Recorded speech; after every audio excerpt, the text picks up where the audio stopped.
In Sufism, or mysticism more generally, language and letters often play a pretty significant role. And this is especially apparent with a great Sufi thinker like Ibn Arabi, and he was especially fond of the letter Alif.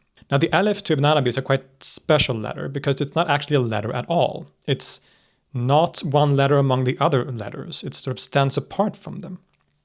Because the Alif actually isn't the letter that's pronounced in Arabic, in a certain sense. Because to him, the Alif is actually like the very substance underlying all of the letters. Think of it like this.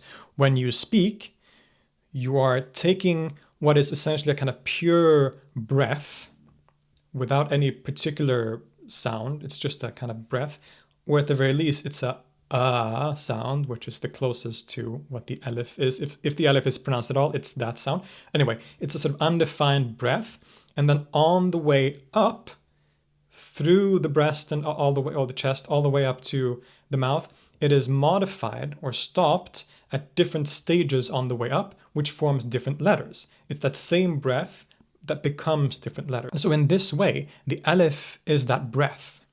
It's that one breath, that one thing that can be formed and transformed into these different letters. Now, this is interesting enough in itself, of course, but it also becomes significant on a metaphysical level.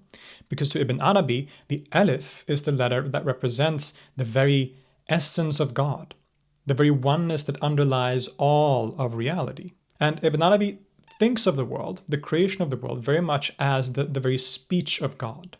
It's the nafasur rahman, the breath of the All-Merciful in which the world takes form. So he sees the world quite literally as the speech of God. God speaks the world into existence, and all the things in the world are different letters and sounds and words spoken by God. And so just like the Alif is the underlying sound on which all the other letters are built, in the same way, of course, the very essence of God, the wujud of God, being itself, is the underlying oneness through which all other things come into being. The Alif remains different. It's not one letter among the other letters.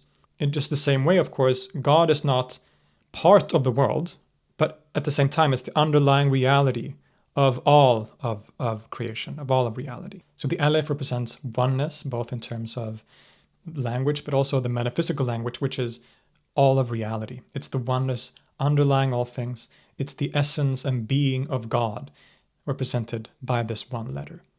And of course, given all of this, it's not a coincidence, according to Ibn Arabi, that the name of God, the most principal name of God in Arabic, Allah, naturally starts with the Alif.